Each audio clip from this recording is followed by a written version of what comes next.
Assalamu alaikum class, all of you. Are you all there now? Yes ma'am, वालेकुम सलाम। वालेकुम अस्सलाम। Okay, अच्छा बच्चे, हम लोग लास्ट टाइम क्या काम कर रहे थे? लास्ट टाइम क्या डिस्कस कर रहे थे? हमने किया था टीकेएम की लिमिटेशंस और फेयर ऑफ चेंजेस। ठीक है, हमने लास्ट टाइम टीक्यूएम डिस्कस किया था, टीक्यूएम की डायमेंशंस डिस्कस की थी, 5 एसेंशियल प्रिंसिपल्स डिस्कस किए थे, कहाँ पे कस्टमर फोकस है, इंटीग्रेशन पे कैसे फोकस करता है, जो कहीं ना कहीं हमने डिस्कस ये किया था कि हमारी जो पुरानी बेसिक्स हैं, जो स्ट्रेटेजिक प्लानिंग है, और उन तमाम चीज़ों से ही हम लोगों को लेके फर्दर डिराइव हुई भी होती हैं। डिफरेंस सिर्फ कहाँ पे आ रहा होता है, बहुत सारी चीज़ें हमने बार बार बात कर रहे होते हैं कि keep the thing in mind that will help you in memorising all these things, कि ये बात को दिमाग में रखिए कि बहुत सारी जगहों पे कॉन्सेप्ट्स नियर और लेस एक हैं, सिर्फ और सिर्फ ऑथर्स के बताने का तरीक़ाकार अलग अलग है। जब हम स्ट्रेटेजिक प्लानिंग, स्ट्रेटेजिक मैनेजमेंट और उनमें बात कर रहे होते हैं, या फिर हमने टीक्यू में भी देखा, हमने उन्हीं तमाम फैक्टर्स को लेकर डिस्कस करते चले गए जो आपके इन्वायरमेंटल इंटरनल एनवायरनमेंट का हिस्सा थे, और उनको हमने आपस में इंटीग्रेशन पे उनकी बात की, हमने कस्टमर फोकस पे उनकी बात की, कंज्यूमर फोकस क्या होता है उसमें, उनका इंटीग्रेशन कैसे होती है, सप्लायर ओरिएंटेड कैसे जा रहा होता है। Getting my point? क्लियर है? Yes ma'am. अच्छा, आगे फिर हम लोगों ने बात की थी कि हमारे पास टीक्यूएम के हम लोग जो है वो आगे जो डिफरेंट टॉपिक्स हैं, although we have in general we have discuss somehow, मगर थोड़ी सी टेक्निकलिटीज़ कहीं कहीं पे आ रही होती हैं या टेक्निकल मेथड्स हैं, तो उनको हम लोग लेके चीज़ों को डिस्कस करते चले जाएंगे। Okay, 13 participants right now. थोड़ा सा हम लोग एक छोटा सा टॉपिक जब तक डिस्कस कर लेते हैं, होपफुली बाकी लोग भी आते चले जाएं।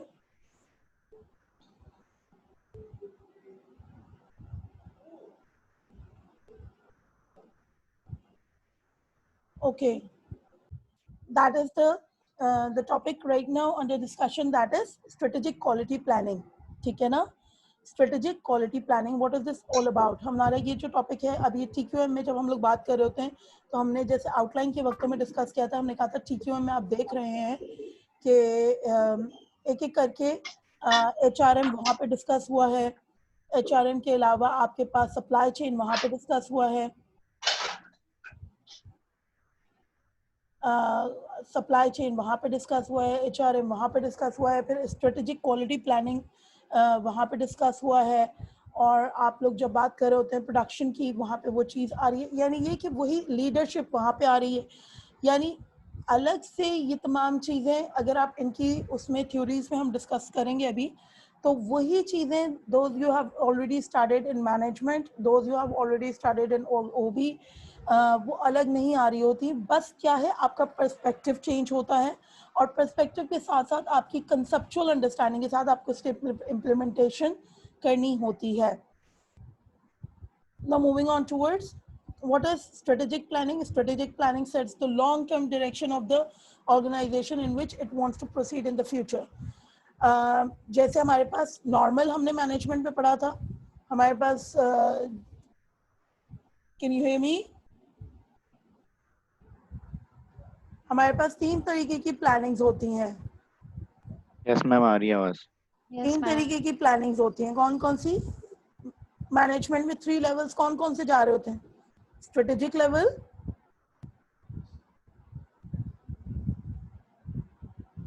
Anyone?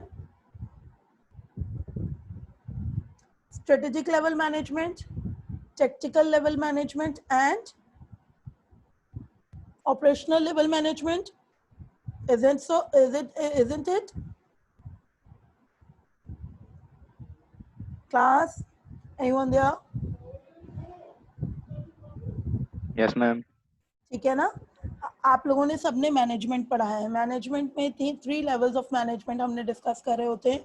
One is the strategic level, the top level management, फिर हम टेक्निकल लेवल की बात कर रहे होते हैं, जो समहाउ मीडियम लेवल पे प्लानिंग पे बात कर रहे होते हैं। स्ट्रेटेजिक लेवल मैनेजमेंट के जो तमाम फंक्शंस हैं, जिसमें strategic planning, strategic leading and everything, that all includes the long term planning. और हम कहते हैं कि उन्हीं स्ट्रेटेजिक लेवल गोल्स से आप डिफाइन कर रहे हो तो अपने tactical goals, and then you move on to further break it down into the operational day to day goals, उसको आप कर रहे होते हैं। तो अब ये क्या है, ये क्योंकि हमने जैसे बात की ना कि जब आप फाइनल ईयर में बात कर रहे होते हैं, you just talk about the conceptual understanding, you just about the integration of all those subjects you have studied before. आपने पीछे जो भी चीजें पढ़ी हैं उनको सबको आप strategically आप इंटीग्रेट कर रहे होते हो। स्ट्रेटेजिक प्लानिंग जैसे मैनेजमेंट में था, यहाँ पे भी वही है, sets the long term direction of the organisation in which it wants to proceed in future. Process of deciding on objectives of the organisation, on changes on these objectives, the word strategic itself, the word strategic itself defines the nature of planning. हम कहते हैं traditional planning और strategic में फर्क यही होता है कि strategic are subject to change on the basis of changing environment. फिर वही चीज बार बार आ रही होती है, एनवायरमेंटल एनालिसिस, सॉट analysis, on changes on these objectives, on the resource used to attain these objectives that are to govern the acquisition, use and disposition of these resources. Present strategic planning and how this strategic planning can be used to attain the vision of your future. बहुत ज़्यादा इन चीज़ों की detail में नहीं जाऊंगी मैं, जो different topics हैं हम सिर्फ उसको लेके, जी बोलिए एनीवन, हम जो डिफरेंट टॉपिक्स हैं उनकी हम यहाँ पे एलैबोरेशन करेंगे, जो पर्टिकुलर टेक्निकलिटीज जा रही हैं। स्टेप्स टू स्ट्रेटेजिक प्लानिंग, यहाँ पे हमारे पास कस्टमर नीड्स आ रही हैं, फिर कस्टमर पोजिशनिंग आ रही है जो आप मार्केटिंग में भी देख रहे हो, तो then you move on towards the predict the future, gap analysis, closing the gap, alignment, implementation, reevaluate and review. Reevaluate and review itself explain that it is the function of controlling. अच्छा, अब यहाँ पे एक चीज आ रही है, gap analysis. What is gap? Gap क्या होता है? एनीवन? गैप एनालिसिस, गैप क्या है?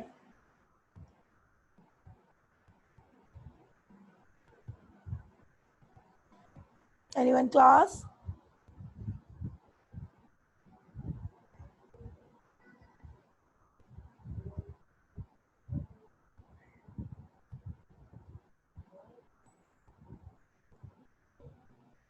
Anyone? Roda, Ali, Amna, Ehsan?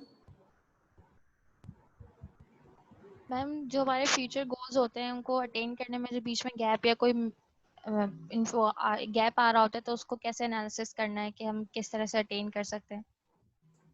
Okay, अच्छा अच्छा, देखो गैप की राइट, हमारे पास गैप की बेसिकली जो टर्म है that defines the whole, the distance और the difference between the actual and the desired status.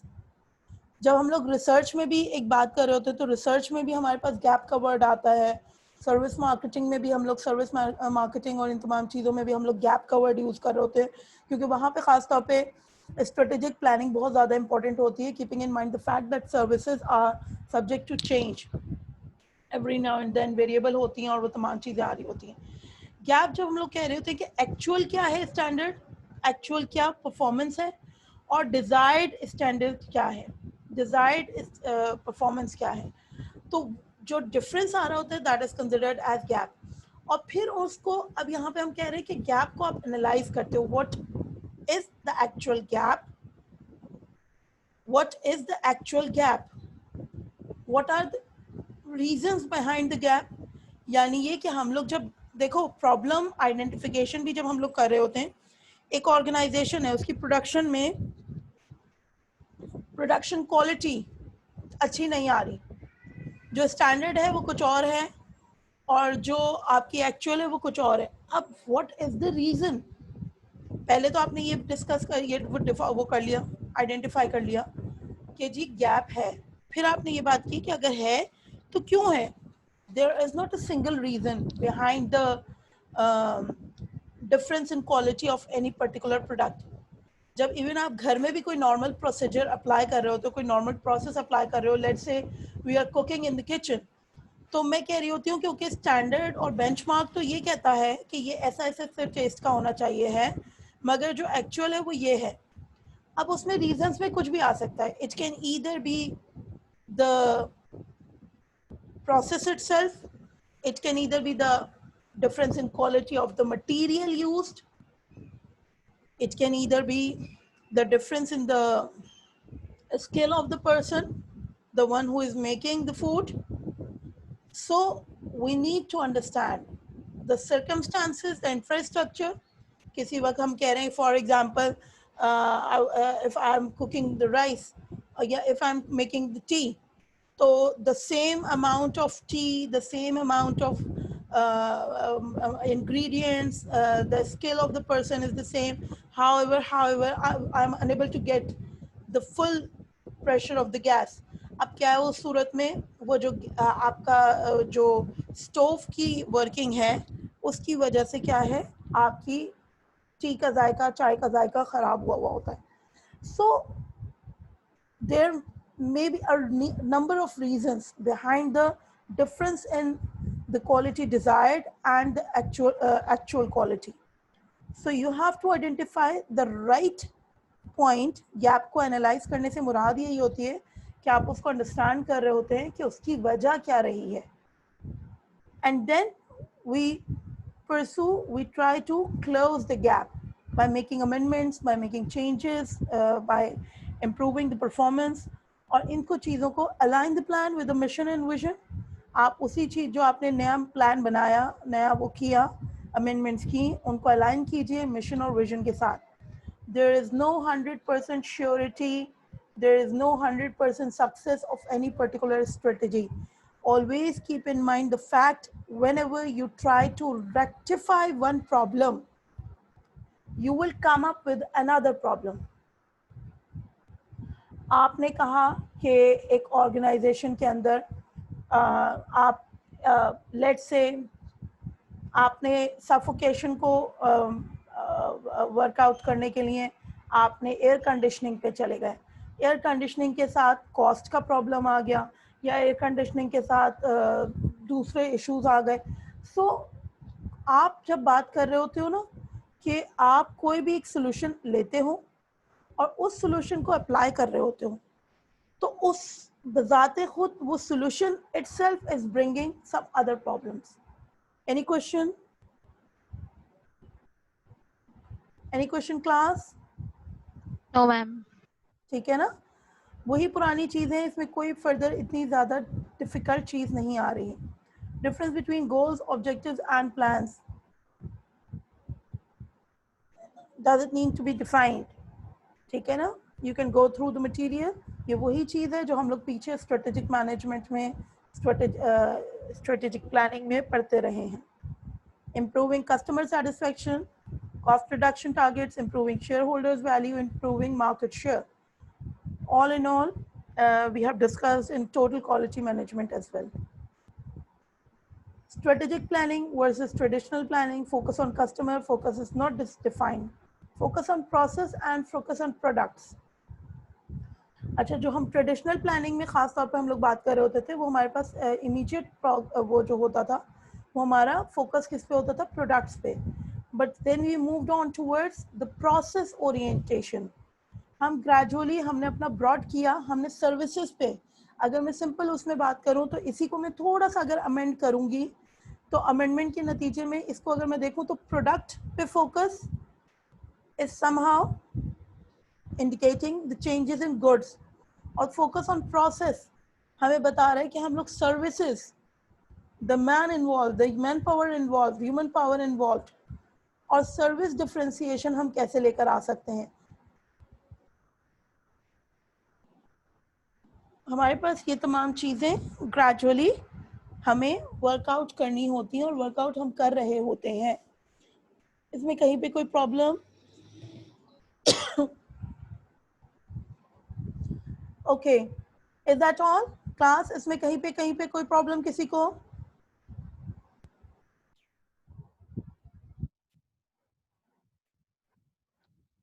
Class. अच्छा, अब जरा सा मुझे आप लोग थोड़ा सा हम लोग फिर एक आध और कोई टॉपिक डिस्कस कर लेंगे। उससे पहले मगर आप लोग मुझे ये बात बताइए, what is the progress of your case study? क्या क्या कौन सा वाला मैम? जो अभी आप लोगों ने लास्ट मुझे वर्कआउट करके दिया, उसमें आप लोगों ने क्या वर्किंग की? हमने क्या डिस्कस किया था? क्या था आपका केस? एयरलाइंस पे था। एयरलाइन वाला था मैम। हाँ, और फिर अब हमने किस पे डिस्कस करना था? लास्ट में आपने कहा था कि हम इंटरनेट सर्विसेज पे डिस्कस कर रहे थे और एजुकेशन बोला था आपने। अच्छा देखो, अभी तक हम लोगों ने एक तो हम लोगों ने क्लास में जो इनिशियल वर्क किया था, हमारा सबसे पहला असाइनमेंट रोजा क्या था? मैम पहले आपने कोरोना वायरस पे दिया था। अच्छा, कोरोना वायरस से भी पहले एक और मैंने काम नहीं करने को दिया था, जनरल मोटर्स का था मैम। और उससे पहले एनवायरमेंटल एनालिसिस नहीं था? Yes ma'am. अच्छा, वो किया हुआ है? वो कितने लोगों ने किया हुआ है? मैम मतलब रफली जो क्लास में आपने कराया था ना अभी वही हुआ हुआ है, उसके अंदर फर्दर अभी किया नहीं है। अच्छा चलो। अच्छा, वो तो चीज़ फिर हम लोगों के आगे वर्किंग हम नहीं कर पाए थे। वो चीज़ें देखो उस पे यस मैम। कहीं, चलो उसको लेके अब हम फर्दर इसलिए बात नहीं कर रहे क्योंकि somehow it has prepared you for the environmental analysis that you have to work out in other cases as well. आप बाकी केसेस में जब बात कर रहे हैं तो बाकी केसेस में भी आपके पास जो है वो कहीं ना कहीं एनवायरमेंटल एनालिसिस आप करते चले जा रहे हैं, ऐसा है? Yes ma'am. ठीक है ना? अच्छा, फिर आप लोगों ने जनरल मोटर्स का दिया था। मैं सिर्फ एक वो ये, क्योंकि अभी हम लोगों की क्लासेस किस वक्त में हम लोग वाइंड अप कर दें, जो है आप लोगों की बाकी सब्जेक्ट्स की क्लासेस वाइंड अप हो गई हैं क्या? यस मैम ऑलमोस्ट हो गई हैं 2 सब्जेक्ट्स की। अच्छा, देखो हमारे पास ऑलमोस्ट हम लोगों का अल्हम्दुलिल्लाह हम लोगों के कोर्स आउटलाइन, हम लोगों ने कोर्स को हम लोगों ने देख लिया था, डिस्कस कर लिया था। एक आध टॉपिक हम लोग और डिस्कस करेंगे क्योंकि अब छोटे छोटे टॉपिक्स हैं। फाउंडेशन आप लोगों की अपनी होपफुली अब किसी को उस अंडरस्टैंडिंग में लेके कहीं पे कोई इशू? मैम अभी तक तो नहीं है, सही समझ आ रहा है। ठीक है। अच्छा, फिर हम लोगों ने आप लोगों ने जो डिस्कस किया वो आपका था जनरल मोटर्स को हमने डिस्कस किया था। जनरल मोटर्स यस में हम मैम। लोगों ने डिस्कस किया था कि कहाँ पे किस तरीके से हम लोग जो है वो एक ऑर्गेनाइजेशन का जो कहीं ना कहीं कैपिटल स्ट्रक्चर है, या जनरल मोटर्स में हम लोगों ने और एनवायरमेंटल एनालिसिस करते चले गए थे जिसमें हम लोगों ने कहा था मार्केट शेयर उनका किस तरीके से आ रहे हैं, कहाँ इनका इकोनॉमीज पे प्रॉब्लम आ रहा था, what was the reason behind the decline of General Motors. Those were the part of American economy for more than a century or decade, मतलब more than decades नहीं था, century था ना about?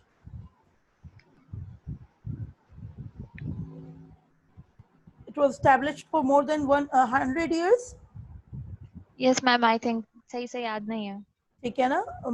मतलब हमने देखा था कि the beginning of the 19th century जब से वो हमारे पास वर्क उसमें था, और हम लोगों ने जो है उसका इस्टेब्लिशमेंट उसके बावजूद once faced the competition.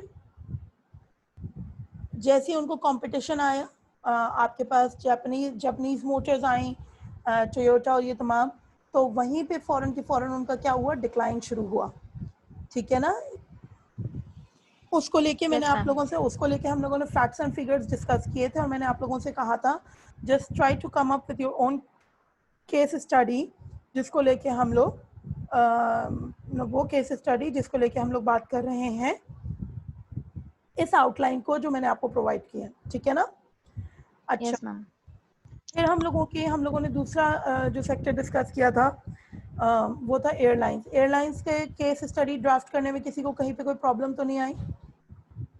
Any further information you want to share with your class fellows, आप लोग डिस्कस करना चाहें?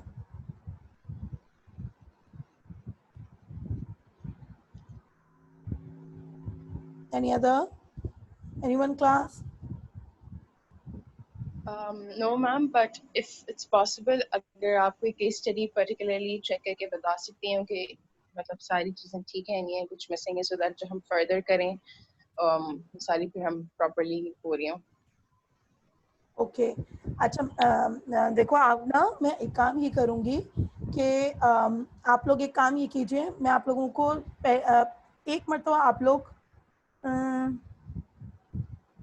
Because this is not somehow possible, एक ही केस स्टडी को मैं पूरी क्लास के साथ शेयर कर दूं। That's what you are asking? नहीं, what I am asking is कि जिस तरह की आप केस स्टडी चाह रही हैं, क्योंकि basically I think this is an experience for all of us कि हम खुद अपनी केस स्टडी बिल्ड कर रहे हैं या उस पर रिसर्च करके हम उसके एनालिसिस कर रहे हैं, सारी डिटेल्स लिख रहे हैं। तो सिर्फ क्योंकि ये हम क्लास में मैम आपको दिखा नहीं पा रहे हैं तो प्रॉब्लम ये हो रहा है कि शायद कहीं मिसिंग हो, तो आगे की चले इसमें तो मार्क्स डिडक्शन हो जाए, कोई प्रॉब्लम नहीं है, हमने लर्न कर लेंगे उससे। बट आगे की अब जो आप मजीद 4 केस स्टडीज करेंगे उनके 40 मार्क्स बनते हैं, तो अगर आप इस केस स्टडी पे जब भी चेकिंग करें तो उस पर अगर रिमार्क्स अगर मेंशन कर दें।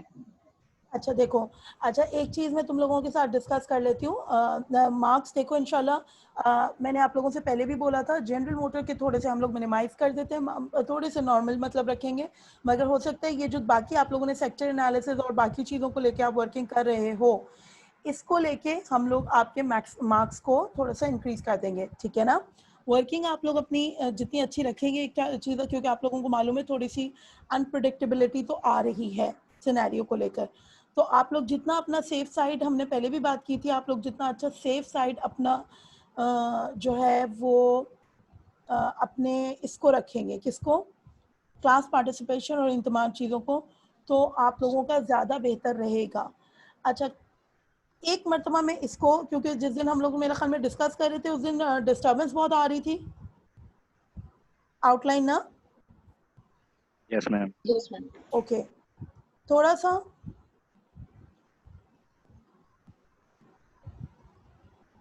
मैं आप लोगों के साथ, hopefully it will remain this way, share screen. अच्छा इसमें ना सिंपल आउटलाइन अगर मैं बात करूं, आप लोगों को वैसे तो आउटलाइन आप लोगों ने देखी है, I hope so, because that was somehow the most convenient and most easiest way to write any case study so far I have found। मैंने जो अभी तक देखी है मुझे खुद भी बहुत अच्छा convenient way लगा था, वरना जनरली बहुत कॉम्प्लिकेटेड होती हैं, तो फॉर द बिगिनर्स स्पेशली। अच्छा राइट केस में इसमें जैसे आप लोगों ने आउटलाइन को फॉलो करते चले गए, तो आई होप सो आप लोगों को प्रॉब्लम इसमें कहीं नहीं आई होगी। Any specific part you want me to discuss in particular? No ma'am, ये आउटलाइन के थ्रू तो हम लोगों ने आई थिंक कर लिया था, क्योंकि इसी कोई पैराग्राफ बाय पैराग्राफ देखते हुए कि क्या चीज़ कहाँ पे डिमांडेड है उसको वहीं पे ही लिखा था। बट जैसे हमें पर्सपेक्टिव्स लिखने थे कस्टमर के एंड एम्प्लॉय के, तो फिर वो केस स्टडी में हमने वो सारी चीज़ें करने के बाद अलग से मेंशन किए थे, इंटरनल एनालिसिस कंपनी का अलग से होना, फिर सही। स्वॉट एनालिसिस होना, तो अच्छा वो अब मैम इस आउटलाइन में कहीं मेंशन नहीं था, तो फिर अलग से दोबारा आखिर बोलो, में किया दोबारा चीज़ें। एग्जैक्ट एक मिनट दोबारा बोलो हमने ये वाली चीज जो तुमने बोली। मैम जैसे आपने ये तो इसमें तो चले पूरी हमें कंपनी बैकग्राउंड हिस्ट्री सारी चीजें, उनके प्रॉब्लम्स जो उन्होंने फेस किए, जो अच्छा देखो, मतलब पैराग्राफ बाय पैराग्राफ जो जहाँ पे डिमांड कर रहा था केस स्टडी वहाँ पे हमने मेंशन कर दिया। बट जैसे कस्टमर पर्सपेक्टिव लिखना है या एम्प्लॉई पर्सपेक्टिव लिखना है या इंटरनल एनालिसिस होना है या फिर स्वॉट एनालिसिस होना है, तो ये ये वाली देखो, चीजें हमें mid of the case study में कहाँ लिखनी ये चीज देखो समझ नहीं आई थी, बिकॉज वो फिर लास्ट में लिखी है। अच्छा देखो हम लोग जब ये चीज़ों को डिस्कस करते रहे हैं, इफ़ यू डू रिमेंबर, जब आप लोगों ने मुझसे एनवायरमेंटल एनालिसिस में भी आप लोग मुझसे बोलते रहे थे कि मैं आप कोई पर्टिकुलर आउटलाइन दें, at that time I said कि जब आप प्रोफेशनल लाइफ में जा रहे होते हो तो आपके पास different terminologies, you somehow decided by yourself कि what should be the appropriate way of delivering certain things. हाँ ये चीज़ आपको मालूम होती है कि आपको फैक्टर्स को डिस्कस ज़रूर करना है, यानी कोई भी हम कहते हैं मार्केटिंग प्लान, बिजनेस प्लान आपका उस वक्त तक कंप्लीट नहीं होता जब तक आप उसमें एम्प्लॉयज़ को डिस्कस ना कर लो, सप्लाई सोर्स को डिस्कस ना कर लो, ऐसा है या नहीं है? Getting my point? या यस उसमें मैम। इंफ्रास्ट्रक्चर को डिस्कस ना कर लो। अब एक जगह इन हेडिंग्स के साथ आ रहा है, अब कहीं पे कोई उसको पिस्टल्स मॉडल के थ्रू डिस्कस कर रहा होता है, कहीं पे कोई उस चीज़ को पोर्टल मॉडल के थ्रू डिस्कस कर रहा होता है, इट्स अप टू यू। मतलब वो चीज़ डिपेंड, और मैंने उन दोनों को बिल्कुल साइड में करके मैंने जो एनवायरनमेंट में आपको एनवायरमेंटल, क्योंकि हमारे पास इवन पेस्टर मॉडल भी जो है वो आपको नेचुरल एनवायरनमेंट और वो 6 आउट ऑफ 8 को डिस्कस करता है, और 2 बहुत इंपॉर्टेंट उनको समहाउ उसने साइड में किया हुआ होता है। ऐसा है? जी मैम। ठीक है। अच्छा, अब जो है जब यहाँ पे हम लोग बात कर रहे हैं तो इसमें जैसे आपका इंट्रोडक्शन है, इंट्रोडक्शन में तो आप वो सिनेरियो डिस्कस कर रहे हो जिन वक्तों में प्रॉब्लम आई। फॉर एग्जांपल मैं कह रही हूँ, और जैसे हम लोगों ने जनरल मोटर का डिस्कस किया, तो जनरल मोटर के इंट्रोडक्शन में हम लोग वो पॉइंट नहीं डिस्कस करेंगे जब वो पीछे उनकी वर्किंग स्मूथली चलती चली गई। हम वो पॉइंट डिस्कस करेंगे जहाँ पे उनकी प्रॉब्लम्स आई। कंपनी बैकग्राउंड में आपने पूरी की पूरी उसको वो डिस्कस कर लिया। कंपनी बैकग्राउंड में, कंपनी बैकग्राउंड के साथ साथ आप सेक्टर एनालिसिस भी दे रहे होते हो। ठीक है। सेक्टर एनालिसिस जब आप दे रहे होते हो तो ऑटोमेटिकली यानी ये कि जो कंपनी की स्टैंडिंग रही है तो वो अपने सेक्टर में कितना स्ट्रांग रहा और किन वजूहात की बिना पे रहा, या कितना वीक रहा, या कितना उसका स्ट्राइविंग फेज रहा, वो और किन वजूहात की बिना पे रहा। क्या सेक्टर ओवरऑल सफ़र करता रहा, या सेक्टर में कंपनी बैकग्राउंड के साथ, मतलब it's a part of it ना, चीज़ों को आप पैरेलल डिस्कस कर रहे होते हो ना। क्लियर है? Yes ma'am. अच्छा, अब इसके बाद जैसे मैंने मेरे पास कुछ केस स्टडीज आई, तो कुछ केस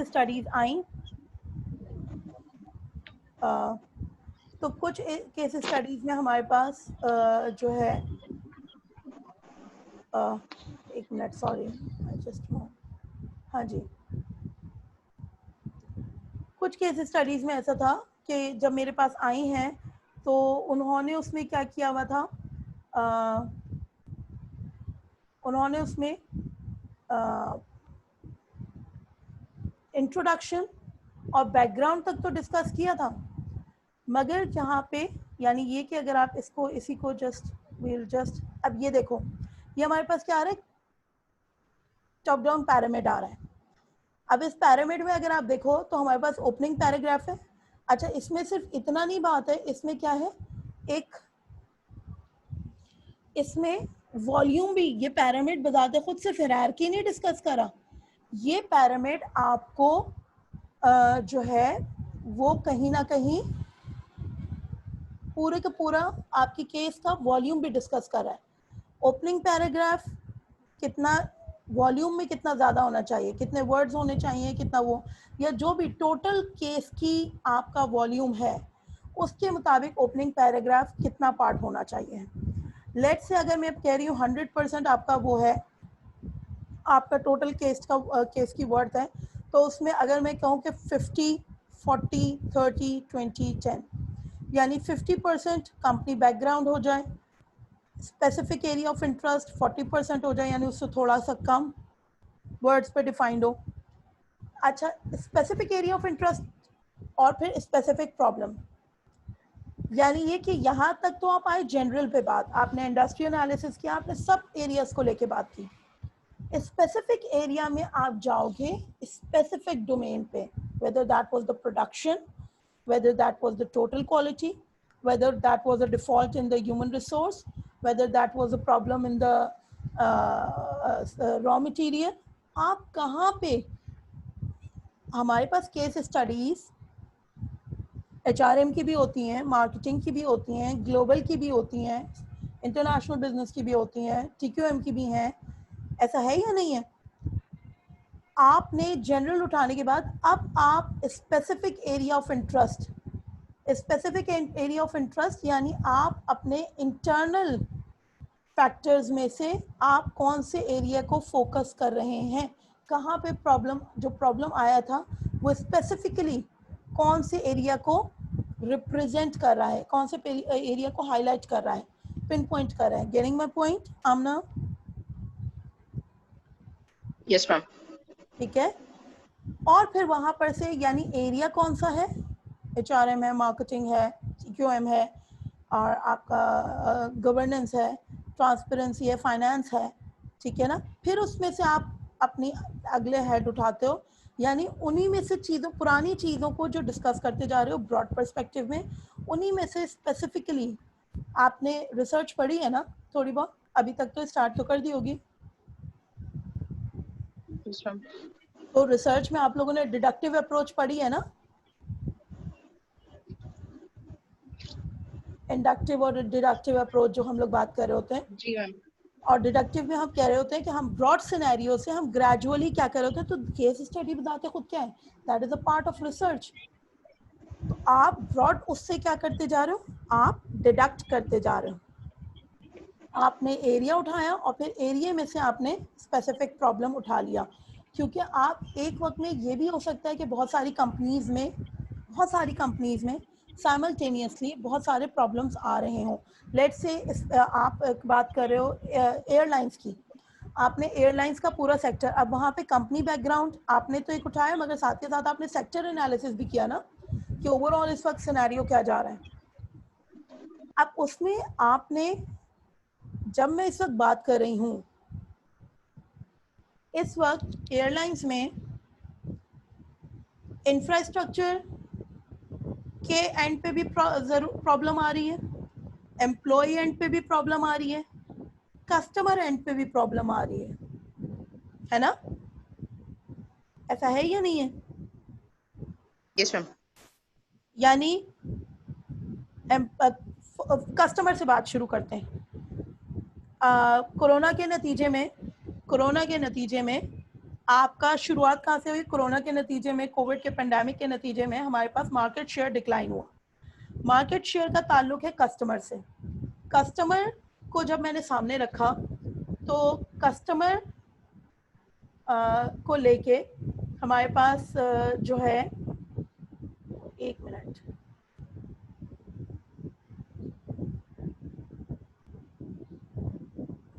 कस्टमर को लेके हमारे पास कस्टमर आया, ठीक है ना। कस्टमर से हमारे पास जो है वो, आपके पास जो है वो प्रॉब्लम किसकी तरफ गया? कस्टमर के प्रॉब्लम को आपने जब सॉल्व करने की कोशिश की तो हमारे पास क्या चीज़ें वो आई कि आप उनको SOPs को फॉलो कैसे करो, ऐसा ही हुआ। Yes ma'am. कस्टमर को सामने रखा हमने, कस्टमर को सामने रखने के नतीजे में हमारे पास, ओके सॉरी,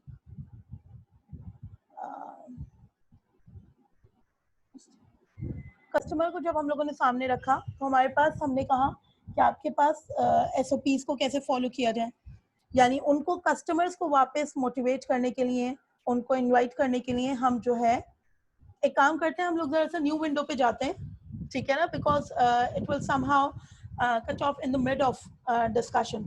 सही है? Yes ma'am. वापस हम लोग क्लास में आ रहे हैं, आप लोग फौरन ज्वाइन कीजिए ना, ठीक है।